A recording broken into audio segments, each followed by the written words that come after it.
Hello, here are the instructions to purchase and download my new album, Nostalgia, from your mobile phone.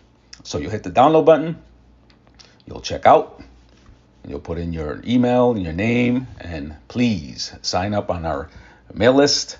And once you do that, you'll get the next screen that you'll get after you pay. You'll get the download right here, like this. And then you'll select download, download again, and then you'll see on the top left hand corner that says downloading the files. When that turns solid blue, you'll tap on that little arrow again. You'll tap on there.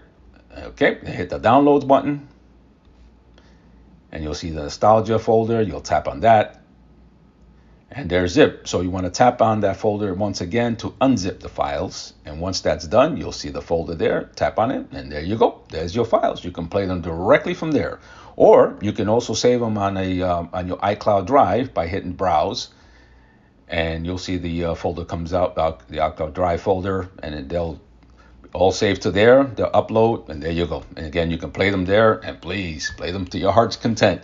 And Android users have a similar. They have the Google backup drive, and you can store them there. Thanks again for your purchase, and appreciate the support.